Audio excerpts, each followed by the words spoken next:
Hello friends, எல்லாருமே எப்படி இருக்கீங்க? இன்னைக்கு வீடியோ நம்ம வந்து பார்த்தீங்கன்னா டேரட் ட்ரேடிங் பார்க்க போகிறோம். டேரட் ட்ரேடிங் ஆல்ரெடி நான் போட்ட வீடியோ எல்லாமே ரொம்ப சக்ஸஸ்ஃபுல்லாக போயிருக்கு. அதுக்கு ரொம்ப ரொம்ப தேங்க்ஸ். அதே போல் இன்னைக்கு நம்ம வந்து பார்த்தீங்கன்னா டேரட் ட்ரேடிங் தான் பார்க்க போகிறோம். என்னால் லைவ் கொடுக்க முடியல, ஏன்னா எனக்கு கொஞ்சம் வேலை அதிகமாக இருக்குது. நான் என்னோட ஒர்க்கை கொஞ்சம் ஃபினிஷ் பண்ணிவிட்டு நான் லைவ்ல வந்து ஒவ்வொருத்தருக்கும் தனியாக இண்டிவிஜுவலாக நான் டேரட் ட்ரேடிங் கொடுக்குறேன். இப்போ இன்னைக்கு நம்ம வந்து பார்த்தீங்கன்னா ஒரு ஜென்ரல் ட்ரேடிங் கொடுக்கலாம். ஜென்ரல் ரீடிங் முழுக்க உங்கள் லவ், அதுக்கான சொல்யூஷனுக்கு என்ன நீங்கள் பண்ணணும் அப்படிங்கிறத கொடுக்குறேன். இத்தனை நாள் வரைக்குமே வந்து பார்த்தீங்கன்னா உங்கள் மனநிலை எப்படி இருக்குது, அவங்க மனநிலை எப்படி இருக்குது, என்ன பிரச்சனை, இதை பற்றி நம்ம டேரக்ட் கொடுத்துருக்கோம். பட் இன்னைக்கு அப்படி கொடுக்க போகிறதில்ல. உங்கள் ப்ராப்ளம்க்கு நீங்கள் என்ன பண்ணால் அந்த ப்ராப்ளம் சால்வ் ஆகும் அப்படிங்கிறதுக்கான சொல்யூஷன் இந்த வீடியோவில் கொடுக்க போகிறோம். இதுக்கு நீங்கள் என்ன பண்ணணும்?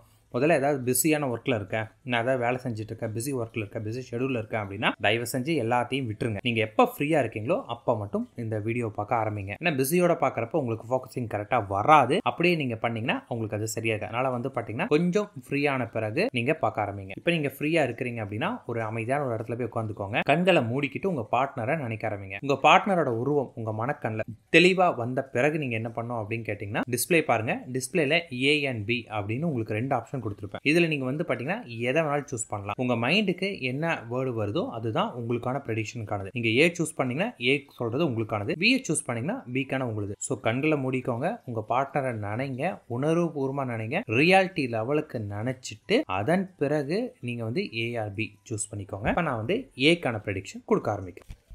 ஓகே, ஏ சூஸ் பண்ணவங்களுக்கு என்னென்ன கார்ட்ஸ் வந்திருக்கு நம்ம பார்க்கலாங்களா? முதல் கார்டு வந்து பார்த்தீங்கன்னா 5 of Wands வந்திருக்கு. செகண்ட் வந்து பார்த்தீங்கன்னா 7 of Chariot வந்திருக்கு. இது வந்து சேரியட் கார்டு தான். அண்ட் 6 of Pentacle வந்திருக்கு. இப்போ நம்ம வந்து பார்த்தீங்கன்னா உங்களோட ப்ராப்ளம்கான சொல்யூஷன் நம்ம டேரெக்டாக பார்க்க ஆரம்பிச்சிடலாம். ஸோ உங்களுக்கு என்ன பிரச்சனை, அது எதை பற்றி யோசிக்காம அதுக்கு நம்ம என்ன பண்ணால் நம்ம அதில் தப்பிப்போம் அப்படின்னு முதல்ல தெரிஞ்சுக்கோங்க. முதல் விஷயம் என்ன அப்படின்னு கேட்டிங்கன்னா, உங்களுடைய நீங்கள் ஆசைப்பட்ட வாழ்க்கை உங்களுக்கு கிடைக்கணும் அப்படின்னா அடுத்தவங்க கிட்ட நம்பாதீங்க, அடுத்தவங்க சொல் பேச்சை கேட்டு செய்யாதீங்க. அதாவது எனக்காக அவங்க பண்ணி தருவாங்க, எனக்காக அவங்க போய் பேசுவாங்க, அவங்க வந்து சொல்லியிருக்காங்க கொஞ்சம் வெயிட் பண்ணு, எனக்கு அவங்க சொன்ன நடக்கும் அப்படின்னு உங்க ரெண்டு பேத்துக்குள்ளார மூணாவது ஒரு பர்சன் நீங்க வந்து இன்க்ளூட் பண்ணிட்டு இருந்தீங்க அப்படின்னா அது உங்களுக்கு ஃபெயிலியரா அமைய ஆரம்பிக்கும். ஸோ நீங்கள் முதல்ல பண்ண வேண்டியது உங்கள் ரெண்டு பேருக்குள்ள எந்த ஒரு மீடியேட்டரையும் தேர்ட் பர்சனையும் உள்ள வைக்காதீங்க. ஸோ இது ரொம்ப ரொம்ப இம்பார்ட்டன்ட். பிகாஸ் இதுதான் உங்களை பெரிய லெவலில் ஒரு பிரச்சனையை கொண்டு வந்து விட போகுது. அதனால வந்து பார்த்தீங்கன்னா எக்காரணத்தை கொண்டும் ஒரு தேர்ட் பர்சனை உங்களுக்குள்ள கொண்டு வராதீங்க. செகண்டு, இப்போ நீங்கள் வந்து ரொம்ப கன்ஃபியூஸான மைண்ட் ஸ்டேட்டில் இருக்கீங்க. கன்ஃபியூஸான மைண்ட் ஸ்டேட்டில் இருக்கிறனால வந்து பார்த்தீங்கன்னா ஒரு தெளிவான முடிவு எடுக்க முடியாத ஒரு நிலையில் இருக்கிறீங்களே. நம்ம இது பண்ணலாமா இல்லை இது பண்ணலாமா, அவங்கள டோட்டலாக நம்ம விட்டுட்டு வந்துடலாமா, இல்லை அவங்கள விட்டு இருக்க முடியாது, அப்போ அவங்க எனக்கு வேணும் அப்படின்னு என்ன முடிவு எடுக்கிறது? ஃபார் எக்ஸாம்பிள் நான் இதை படிக்கலாமா இது வேண்டாமா அப்படின்னு ஏதோ ஒரு கன்ஃபியூஸில் நீங்கள் இப்போ இருக்கிறீங்க. 100% இப்போ நீங்கள் கன்ஃபியூஸில் தான் இருக்கிறீங்களே. உங்களோட இந்த மனக்குழப்பம் தான் உங்களுக்கு மிகப்பெரிய அளவு பிரச்சனையாகவே இப்போ இருக்குது. ஸோ இந்த பிரச்சனையினால நீங்கள் என்ன பண்ணீங்கன்னா உங்களை நம்பாமல் அடுத்தவங்களை நம்ப ஆரம்பிக்கிறீங்க. இதுவும் உங்களுடைய காதல் வாழ்க்கையை கெடுத்துட்டு தான் இருக்கு. ஸோ நீங்கள் ஆசைப்பட்ட மாதிரி உங்கள் வாழ்க்கை அமையணும் அப்படின்னா தேர்ட் பர்சனை முதல்ல நம்பாதீங்க. செகண்டு, இந்த கன்ஃபியூஸ்ல இருந்து கொஞ்சம் வெளியே வர வழியை பாருங்க. பிகாஸ் இப்போ நீங்கள் வந்து பார்த்தீங்கன்னா எடுக்கக்கூடிய முடிவு தான் உங்கள் வாழ்க்கையை தீர்மானிக்க போகுது. ஒன்ஸ் நீங்கள் ஒரு டிசிஷன் எடுத்தீங்க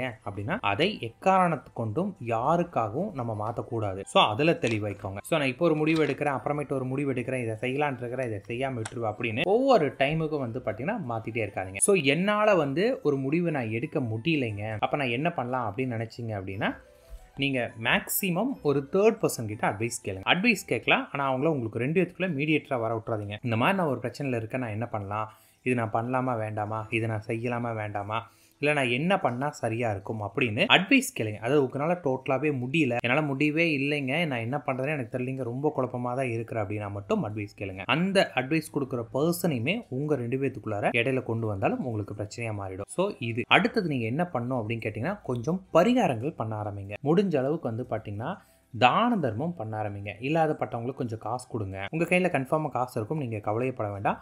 கொடுக்க தான் நமக்கு வர ஆரம்பிக்குமே, அதை புரிஞ்சுக்கோங்க. லா ஆஃப் அட்ராக்ஷனோட ஒரு மெயின் கான்செப்ட் என்னன்னு புரிஞ்சுக்கோங்களேன். நம்ம அடுத்தவங்களுக்கு ஒரு விஷயம் நல்லது பண்ணணும் அப்படின்னு முயற்சி பண்ணும்போது நமக்கு எல்லாமே நடக்கும். ஃபார் எக்ஸாம்பிள் எனக்கு ஒரு 1000 வந்துச்சுன்னா நான் உனக்கு 100 ரூபா கொடுப்பேன் அப்படின்னு நோட் பண்ணிங்கன்னா உங்களுக்கு 1000 ரூபா கிடைக்கும். இந்த மாதிரி தான். ஸோ நீங்கள் முடிஞ்ச அளவுக்கு வந்து பார்த்தீங்கன்னா அடுத்தவங்களுக்கு தான தர்மம் பண்ணுங்க. பணமாக கொடுக்குறதோ, சோறு போடுறதோ, இந்த மாதிரி இந்த சேரிட்டிங்கெல்லாம் இருக்கு இல்லைங்களா, இங்கெல்லாம் உங்களால் முடிஞ்ச நன்மைகள் செய்ய ஆரம்பிங்க. எந்த அளவுக்கு நன்மைகள் செய்கிறீங்களோ அது உங்களுக்கு ஏதாவது ஒரு வகையில் நல்லபடியாக அமையும். உங்களுக்கு உங்கள் லவ்வர் வேணும் அப்படின்னா தெளிவான ஒரு முடிவு எடுத்துட்டீங்கன்னாவே நீங்க எடுக்கக்கூடிய முடிவு உங்களுக்கு சக்சஸ் கொடுக்கும். ஒன்ஸ் நான் ஒரு டிசிஷன் எடுத்துட்டேன்னா அதை எக்காந்து கொண்டு மாத்தாமல் அதை தொடர்ந்து போராடினீங்கன்னா நல்லா இருக்கும். அதே மாதிரி அடுத்தவங்களை நம்பவே நம்பாதீங்க. அடுத்தவங்களை நீங்க நம்புற வரைக்கும் உங்களுக்கு பிரச்சனைக்கு மேல பிரச்சனை வந்துட்டே தான் இருக்குமே. உனக்கு நான் பண்ணித்தரேன் அப்படின்னு யார் உங்களுக்கா முதல்ல சொல்றாங்களோ அவங்க வந்து பாத்தீங்கன்னா கடைசியில் காலவரி விட்டுருவாங்க. இல்லமா எனக்கு வேலை பிஸியா இருக்கு, நான் பண்ணி போயிட்டேன் அப்படின்ட்டுருவாங்க. அதனால வந்து பாத்தீங்கன்னா உங்க 2 பேருக்குள்ள அடுத்தவங்கள துணிக்கவே கூடாது. ஃபார் எக்ஸாம்பிள் நீங்க இருக்க உங்க லவ் இருக்காங்க, பிட்வீன்ல ஒருத்தர் இருக்காரு, அவர் வந்து நான் போய் உனக்காக பேசுறேன், நான் உனக்காக பண்றேன் அப்படின்னு சொன்னாங்கன்னா அவங்கள தான் நீங்க நம்பக்கூடாது. அவங்களால தான் உங்களுக்கு பிரச்சனைகளே வருமே. ஸோ அவங்கள முதல்ல கழட்டி விட்டுருங்க. எல்லாமே உங்களுக்கு நல்லதாக நடக்கும். சரியான முடிவுகள் எடுத்து கொஞ்சம் நல்லது பண்ணுங்க, உங்க வாழ்க்கை நல்லதா மாற ஆரம்பிக்கும். ஓகே ஃப்ரெண்ட்ஸ், இப்போ நம்ம வந்து பாத்தீங்கன்னா பிஏ சூஸ் பண்ணியிருக்காங்களே அவங்களுக்கான ப்ரெடிக்ஷன் பார்க்கலாம். இப்போ நீங்கள் பிஏ தான் சூஸ் பண்ணியிருக்கீங்கன்னா உங்களுக்கான கார்டு சொல்கிறேன். ஓகே, பிஏ சூஸ் பண்ணவங்களுக்கு என்னென்ன கார்டு வந்திருக்கு அப்படின்னு நம்ம பார்த்துடலாம். இது வந்து 8 ஆஃப் வாண்ட்ஸ் வந்துருக்கு. அப்புறமேட்டு வந்து பார்த்தீங்கன்னா சூப்பரான 2 ஆஃப் கப்ஸ் வந்துருக்குது. அடுத்து வந்து பார்த்தீங்கன்னா 7 ஆஃப் கப்ஸ் வந்துருக்கு. ஸோ ரொம்ப ரொம்ப ரொம்ப நல்ல கார்டாகவே உங்களுக்கு வந்திருக்கு. உங்களுக்கான ப்ரெடிக்ஷன் என்ன நான் சொல்கிறேன், இது வந்து பார்த்தீங்கன்னா பியூர்லி நீங்கள் பிஏ சூஸ் பண்ணீங்க அப்படின்னா உங்களுக்கான ப்ரெடிக்ஷன் தான் இப்போ நம்ம பார்க்க போகிறது.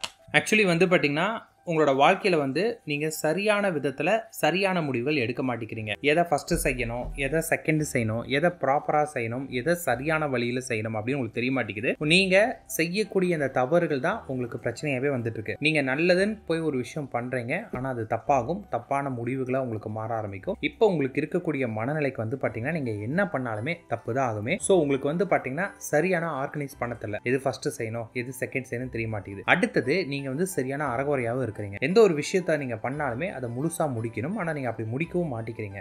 பாதியாவே பண்றதை நிறுத்த ஆரம்பிச்சிடுறீங்க. ஸோ அதுதான் உங்களுக்குள்ள பிரச்சனை இருக்கும். உங்களுடைய ரிலேஷன்ஷிப் வாழ்க்கையுமே வந்து பாத்தீங்கன்னா ஒரு இன்கம்ப்ளீட்டடா இருக்குது. சொல்ல போனா ஒரு ப்ராப்பரான டைம் ஸ்பெண்ட் உங்க 2 பேத்துக்குள்ள இருக்க மாட்டேங்குது. இதுதான் உங்களுக்கு மிகப்பெரிய லெவல் பிரச்சனையா இருக்கு. ஆனா உண்மையிலே உங்களுக்கு கிடைச்ச பார்ட்னர் தங்கன்னே சொல்லலாம். எப்படி தங்கன்னு சொல்லலாம் அப்படின்னு கேட்டீங்கன்னா, நீங்க 2 பேருமே இந்த சோல் கனெக்ஷன் நம்ம சொல்லுவோம் இல்லையா, அந்த மாதிரி மேடு ஃபார் ஈச் அதர் நம்ம சொல்லலாம். அந்த மாதிரியான ஒரு பர்ஃபெக்டான ஒரு கப்பலா தான் நீங்க இருக்கிறீங்களே. அப்படி ஒரு பர்ஃபெக்டான கப்பல்ஸா நீங்க இருந்தும் கூட வந்து பாத்தீங்கன்னா உங்களுக்குள்ள நிறைய பிரச்சனை வருது அப்படின்னா அதுக்கு மெயின் ரீசனே நீங்க தான். ஸோ உங்களுக்கு இதுக்கான முக்கியமான காரணம் என்னன்னா, நீங்க சரியான விதத்துல உங்களோட விஷயத்தை நீங்க பண்ணல. எது சரி எது தப்பு, அவங்களோட எப்படி பேசணும், உங்களுக்கு எந்த அளவுக்கு முக்கியத்துவம் கொடுக்கணும், உங்க லவ் பாண்டிங் எப்படி நல்லா கொண்டு போகணும் அப்படின்னு சரியான விதத்துல உங்களுக்கு சரியா தெரியாதனாலதான் இந்த அளவுக்கு பிரச்சனை. ஸோ முடிஞ்ச அளவுக்கு வந்து பாத்தீங்கன்னா நீங்க என்னென்ன தப்பு பண்ணீங்களோ அதெல்லாம் கரெக்ட் பண்ண ஆரம்பிங்க. நல்ல பார்ட்னர் தான் உங்களுக்கு. கண்டிப்பா உங்களுடைய தவறுகளை நீங்க சரி பண்ணாவே வந்து பாத்தீங்கன்னா உங்களோட பார்ட்னர்ஷிப்ல உங்களுக்கு வந்து பாத்தீங்கன்னா எல்லாமே நல்லது நடக்க ஆரம்பிக்கும். அண்ட் ஒன் மோர் திங், உங்களோட வாழ்க்கையில யாரோ ஹைலி நெகட்டிவான ஒரு பர்சன் உங்க லைஃப்ல இருக்காங்க. ஸோ இதுதான் உங்களுக்கான பிரச்சனையே. சொல்ல போனா உங்களோட லைஃப்ல உங்க லவ்வுக்கு அப்படின்னா பெரிய லெவல் ப்ராப்ளம் எதுவுமே இருக்காது. இந்த பிரச்சனைக்கான முக்கியமான காரணமே யாரோ ஒருத்தர் உங்க வாழ்க்கையில வந்து ரொம்ப ரொம்ப ரொம்ப ஒரு நெகட்டிவான ஒரு பர்சன் இருக்காங்க.